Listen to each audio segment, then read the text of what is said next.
Good morning, guys, and welcome to another episode of the Financial Freedom Podcast. I'm really delighted about today's guest. It's a sponsored episode, Jonathan Spitz, and he is head of capital formation at Lightstone. And we're going to hear all about what he does, what Lightstone is, how he helps clients, which clients he helps, and where we are headed economically, geopolitically, and into 2026. Jonathan, welcome. Thanks for having me. Looking forward to the conversation. Yeah, and briefly introduce yourself. You've got quite a number of experience in the financial industry, and we'll dive into the questions. Sure. Yeah. My background, I've been in the real estate business for over a decade now at this point. I've worked really in all facets of the business, from lending to acquisitions, brief stint in brokerage when I first got out of college. And for the last 6 years, I've worked on the private equity, on the fundraising side. So raising capital for private real estate vehicles, everything from funds to individual deals, working with investors of all shapes and sizes, working with investors I've worked with a lot of physicians, so many physicians that have never invested in real estate before, and just trying to understand the business more broadly, to very sophisticated family offices and wealth managers. I think that has brought me to our most recent experience now in really leading our fundraising team at Lightstone. Obviously, Lightstone is a company we've been around for over 40 years, but we've really mostly been a family office, meaning, and what I mean by that is we manage about 12 billion in assets. I would say less than 10% of that has been capitalized using outside capital sources. So most of the acquisitions that we've done have been really using our own balance sheet. And now we're really extending that to individual investors that are interested in private real estate. And so it's a really interesting, and we can talk more about it, but yeah, that's what I'm up to these days and what we're doing at Lightstone. What a fantastic introduction. And we'll dive into the questions, into the content. And so first thing is, what type of investors, archetype, persona do people come to Lightstone to invest with, and how do you help them? I'd say, again, we have investors they run the experience spectrum, for lack of a better words. Most investors that we work with, they have day jobs, right? They typically are not professional investors. Not always. Sometimes they are. But most of the time we're working with investors physicians, right? They're in medicine and they're working most of the time, or they own a business, or they're approaching retirement. And most of the time, when we're speaking with investors, it's usually they're looking for one of two things, or really one of three things, really. One, it's income to supplement what they do on a day-to-day. So looking more specifically for tax efficient income. So that is one of the benefits of investing in real estate, is that not only can you generate higher yields of 6, 7, 8%, but you can get depreciation benefits that make that cash flow significantly more tax efficient. Another reason that people are looking at private real estate is maybe just growth, right? Looking for returns that maybe they're not able to achieve in the public markets without taking on significant volatility risk, right? Or not that's necessarily can be viewed as a risk, and private real estate can provide that. As an example, you can get whatever low digits internal rates of return on your investment.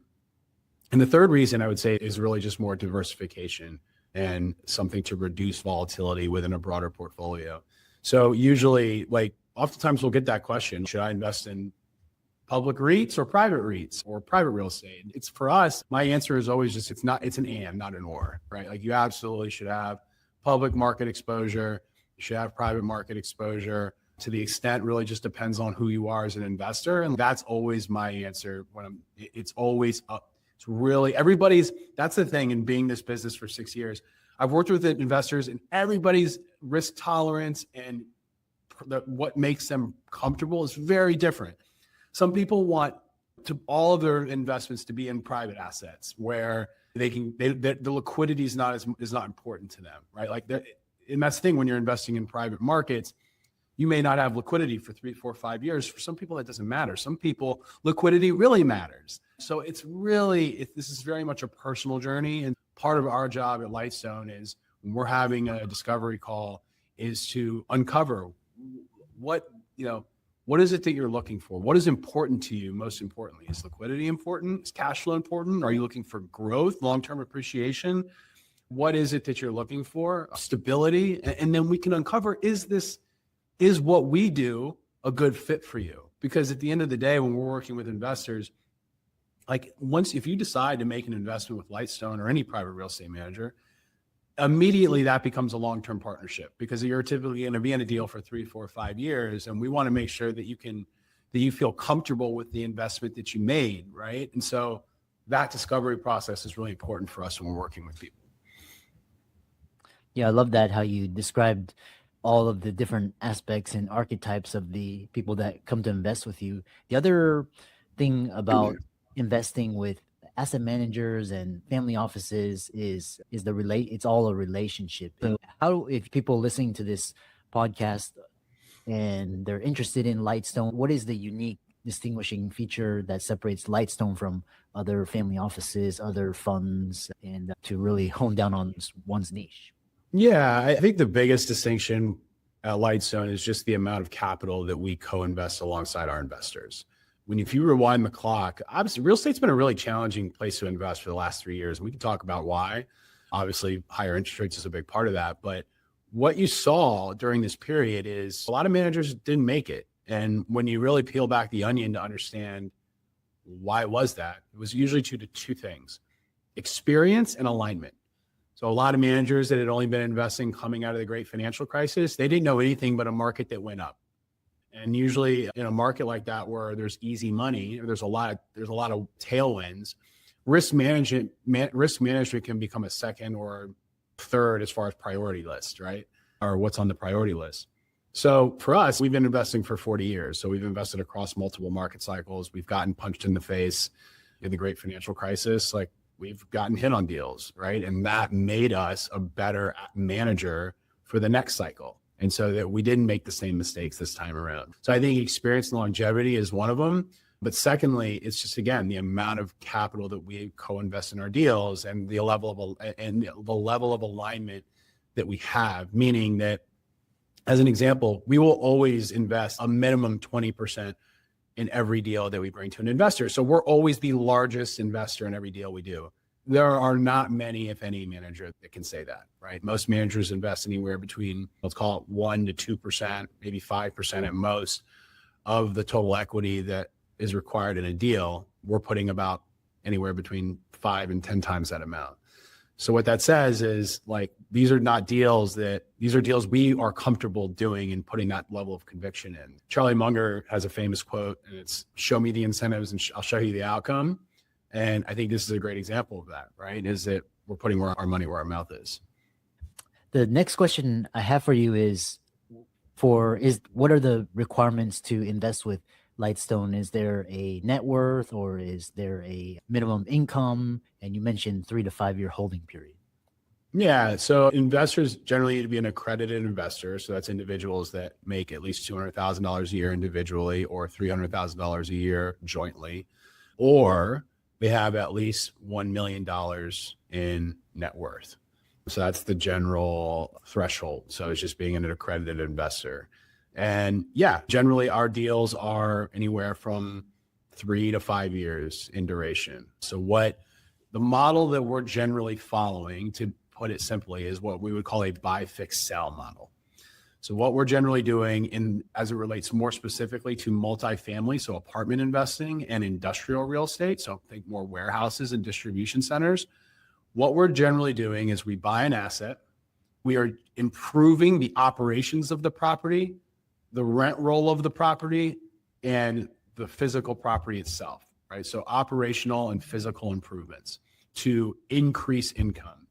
So now that business plan generally takes anywhere between 3 and 4 years. So we acquire the asset, 3 to 4 years to stabilize, to execute that business plan, and then stabilize the building. And then once we've created that value, we will look to sell, right, to other private capital or institutional capital that's looking for more stable cash flow, longer duration type of investment. So that's how, again, that's where we think the best risk-adjusted opportunities are in the market, where you can provide good, strong cash flow. You're not taking development risk, And I think that's I think the biggest thing that I've learned over this past cycle too is and working with a lot of investors, a lot of people, I would say, underappreciate the risk that's in ground up development for whatever reason. I don't know why that is. So you look at, okay, you're going to build this brand new asset. It's great, but and I like development. I'm personally invested in it myself. So I believe in the strategy, but it is risky. So I think people sometimes really underappreciate the risk that goes to a development deal. It can be death by a thousand cuts between pre-development risk, entitlement risk, construction risk, interest rate risk, lease up risk. Like there's so many risks that you have to deal with along the way. And so what we believe in at Lightstone, at least at this juncture in the cycle, is we want to be buying existing assets that have good, strong cash flow with the ability to raise rents, increase that cash flow further and add value, but it's just a different risk profile altogether. And the next question I have for you is, are multifamily and industrial the only real estate asset classes that Lightstone focuses on, or is there commercial, or are you looking into self-storage, data centers? Yeah, good question. Data centers is a hot one, right? There's so many people. It's become a very competitive space and something we are looking at internally, but I would say not to the scale and size that where we're looking at multifamily and industrial. We've invested in a lot of different asset classes, everything from retail to industrial to life sciences to hotels. We own 5,100 hotel keys across the country, and hotels done very well over the last year or two. But yeah, I would say right now it's mostly multifamily and industrial is where we have the most conviction right now. But life sciences space, and for those that don't know, life sciences essentially is almost a hybrid of office and industrial that is specifically designed and retrofitted for lab space or like research facilities, right? So a lot of pharmaceutical companies, buildings that have clean rooms, maybe enhanced power for certain aspects of the business. But generally, you're dealing with more healthcare related, pharmaceutical research type of facilities. Now, this space is really distressed right now. And Lightstone, the way we've built our company over 40 years is investing when there's distress. And so that's something that we like right now, that we're starting to make very concentrated bets in. But I wouldn't say it's, again, an opportunity set that we're diving in head first at this point. And where does, for those, just because it looks like the current real estate cycle started in 2020, and for people that are curious about commercial, is commercial dead with COVID and just work from home? Is commercial just not a great place, or is it going to come back? Yeah, so I would say when you say commercial, to be more specific, I think you mean office, right? Yeah. And office valuations have just gotten absolutely crushed there. And what's really different about office is you have this work from home dynamic. So you have to think about, when you're looking at any real estate asset class, you have to understand like what's driving demand over not just the next quarter, but the next decade. And what's so tricky about office is like the supply demand picture has really shifted. Now the work from home, and like you and I right now, we're doing this digitally. You can do meetings this way, and many people I work remotely, at least partially, here in Tampa when we're based in New York City. And so like a lot of this is happening at scale. A lot of organizations are fully remote. And yes, there's been much more of a push to come back in the office, which is probably a good thing. But make no mistake about it, like supply demand calculus has changed. And so it's really tough to understand what, at least over the short term, what that means for valuations, cash flow, demand, and ultimately what rents people are willing to pay. And then to address your question more on like the cycle and where that's at, the way that we believe it is that what you really had is a prolonged cycle for most real estate assets that really lasted from about, let's call it 2012 to 2022, right? So you had about a 10, maybe 12, depending on where your clock starts. You had one of the most elongated bull markets in history. But what we've really been in now, really since they started raising interest rates in 2022, was you've now had about a 3-year bear market.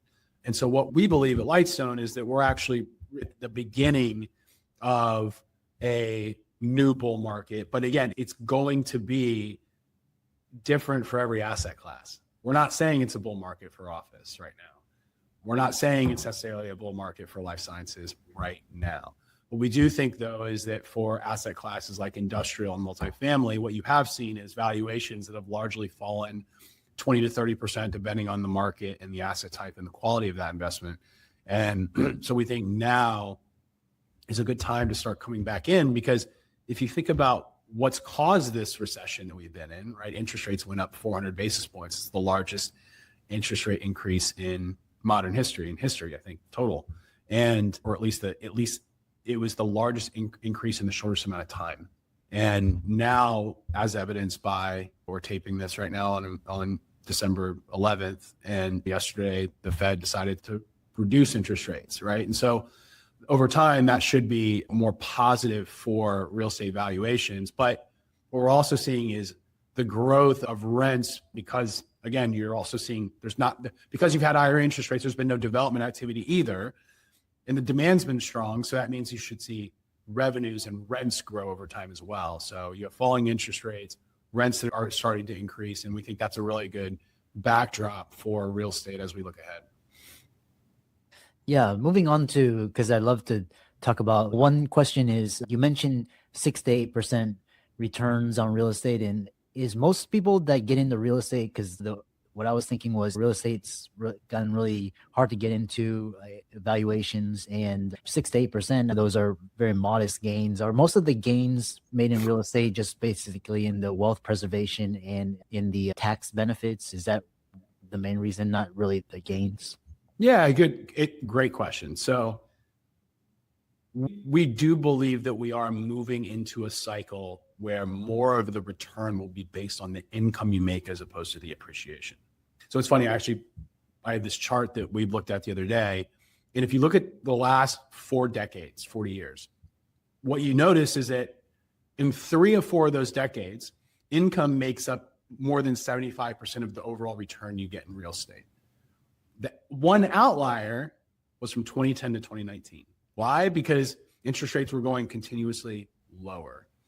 So we do think that now appreciation won't play as heavy of a role in returns, right?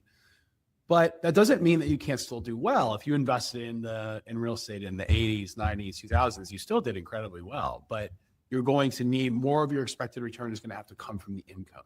And so now to go back to the first part of your question, which was, I think really what you're asking is, has all the strong returns already been made? And our answer to that is yes. You're probably not going to see 20+% IRR type deals on value add deals where you're not doing that much work.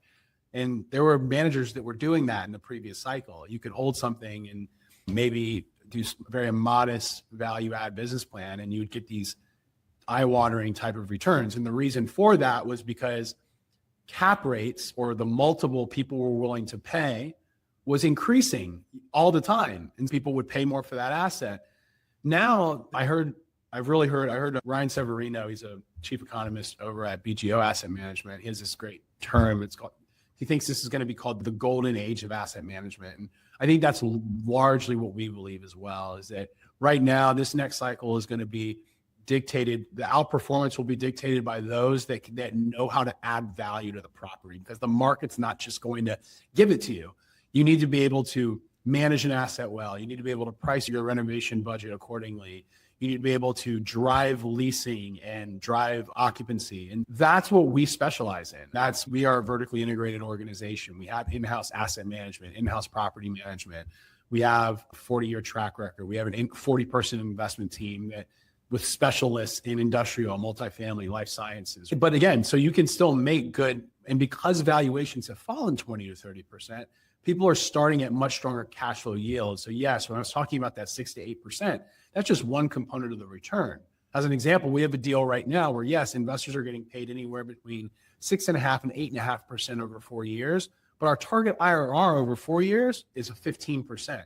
So more of that expected return comes from the asset sale, but you're still being well compensated with cash flow in a tax efficient manner while we execute that business plan. Yeah, I think returns in general are going back to more of the 40-year average, but that still is, you can generate mid-teens type IRR without taking as much risk, because again, we're coming into the beginning of a new real estate cycle.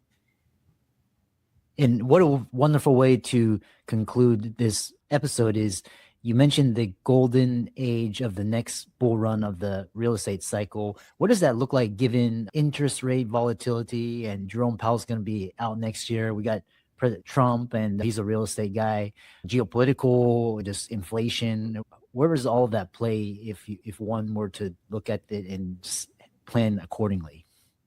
Yeah, I think if I was looking at the decision that the Fed made yesterday and they're cutting rates, I wouldn't expect rates going back to 0 or 1% like we've experienced for much of the last decade. I think that it's very unlikely that we go there. I think we're probably going to be in a stickier inflation type of environment, which means not necessarily that inflation is going back to 9 necessarily, but is it going to go back to 2% in short order? Probably not. The S&P right now, as we sit here today, is hovering around 7,000. It's not like we're not really in a very deflationary environment. We still have a lot of large fiscal deficits. For a lot of these reasons, interest rates will probably be structurally higher.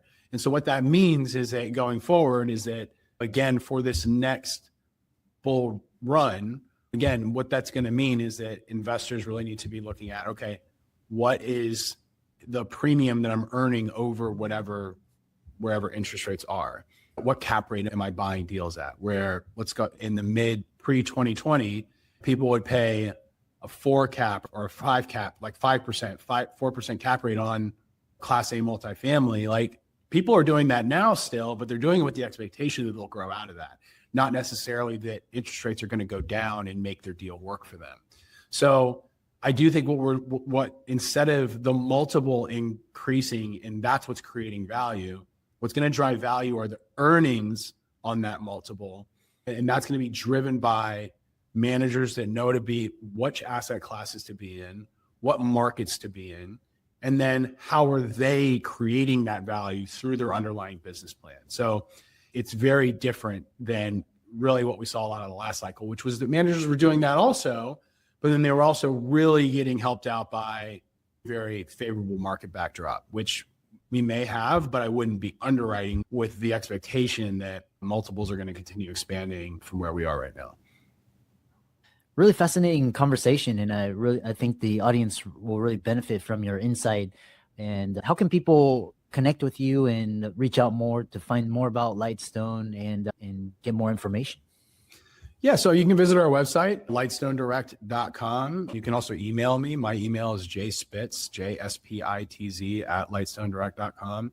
And again, I've been working with physicians and just individual investors for over 6 years now. So if anyone just wants to dive a little bit deeper into the topics that I talked about today and just curious about the sector in general, feel free to shoot me an email. Happy to talk. Otherwise, if you go to lightstonedirect.com, we'll be putting out a lot of educational content to keep people informed with our views on the market and what we're thinking. Excellent. Thanks so much for coming on, and I really enjoyed this conversation, and keep up the great work. Absolutely. Thanks, Dr. Lou. I appreciate you having me, and it was a great conversation.